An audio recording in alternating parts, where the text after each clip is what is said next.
Sabe aquela história de Adão e Eva que a gente aprende desde criança? E se ela não for, bem, a história toda? A gente vai mergulhar aqui numa outra narrativa, uma visão espiritual que, olha, vira tudo de cabeça para baixo e propõe uma origem bem diferente para todos nós. A grande questão que essa outra história tenta responder é justamente essa. Será que Adão e Eva foram mesmo os primeiríssimos seres humanos?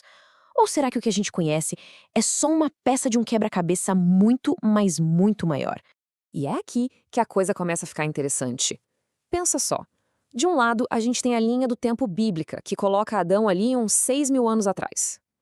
Do outro lado, a arqueologia já encontrou provas de que os seres humanos existem há mais de 200 mil anos.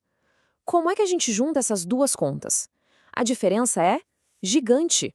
Bom, para entender essa história, nosso caminho vai ser o seguinte. Primeiro, vamos dar uma olhada nos pontos que geram dúvidas na narrativa tradicional. Depois, a gente mergulha de cabeça numa linha do tempo espiritual totalmente diferente, que inclusive nos leva para as estrelas. E por fim, vamos ver como tudo isso se amarra de um jeito bem inesperado com a ciência. Então, vamos lá. Começando pelo começo, os questionamentos sobre a história de Adão e Eva e os problemas que, segundo a fonte, essa narrativa apresenta. Olha só que interessante. A fonte que a gente está analisando destaca uma coisa: as profissões dos filhos de Adão. Caim era agricultor e Abel, pastor. Só que a agricultura e o pastoreio são invenções do período neolítico. Isso é milhares de anos depois do surgimento dos primeiros humanos. Então já começa aí um desencontro de datas, né? E tem mais. Essa é a parte que muita gente se pergunta. A própria Bíblia diz que Caim se casou e construiu uma cidade. Peraí, casou com quem? E quem morava nessa cidade? Se Adão, Eva e seus filhos eram os únicos humanos, de onde saiu todo esse povo? É uma pergunta que fica no ar na história tradicional. Pois é, são essas perguntas que abrem espaço para outras interpretações. E agora a gente vai ver como uma perspectiva espiritual diferente tenta responder a essas questões. E a base dessa outra visão vem direto de O Livro dos Espíritos. A ideia central é bem direta. A espécie humana não começou com um homem só. Adão não foi o primeiro nem o único a povoar a Terra. Isso, claro, muda completamente o jogo.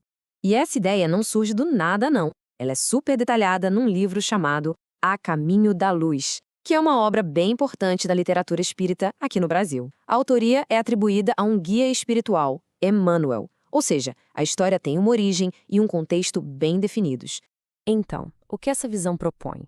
Que Adão e Eva não são os pais da humanidade. Eles seriam, na verdade, símbolos. Símbolos de um grupo de espíritos mais evoluídos que chegaram aqui na Terra, vindos de outro lugar. Ou seja, eles não começaram a raça humana, mas sim deram início a uma nova fase de desenvolvimento por aqui. Ok, e agora que a história fica, digamos, cósmica. Porque a origem desses espíritos pioneiros, bom, segundo a narrativa, não é deste planeta. A fonte aponta para um lugar bem específico no universo, um sistema estelar chamado Capella, que fica a 42 anos-luz daqui. De acordo com essa narrativa, era de lá que vinham esses espíritos exilados. Tá, mas como essa grande migração espiritual teria acontecido? A história descreve em 3 passos. Primeiro, lá no mundo do sistema de Capella, milhões de espíritos estavam meio que atrapalhando a evolução do lugar. Segundo, a solução foi exilar esses espíritos para um planeta mais primitivo para eles continuarem a própria evolução. E esse planeta era a Terra.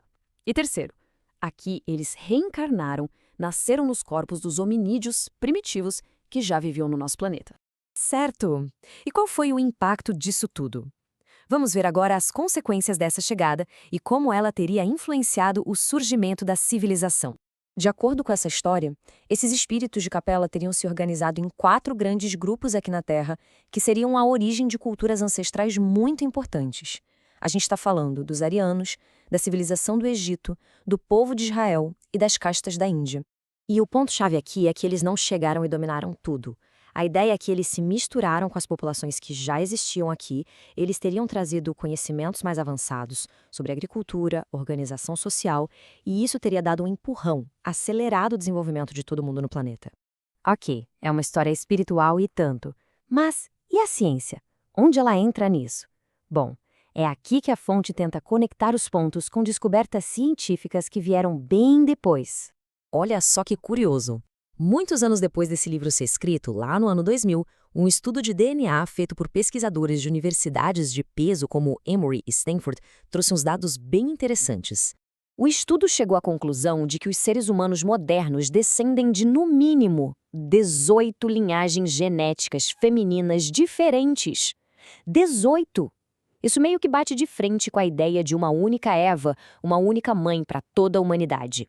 E quando a gente coloca as duas histórias lado a lado, os paralelos que a fonte aponta são bem claros. A narrativa de Emmanuel fala de populações que já existiam na Terra. A ciência aponta a África e a Ásia como berços da humanidade. A história fala da chegada de grupos avançados. A ciência fala da migração do Homo sapiens para a Europa.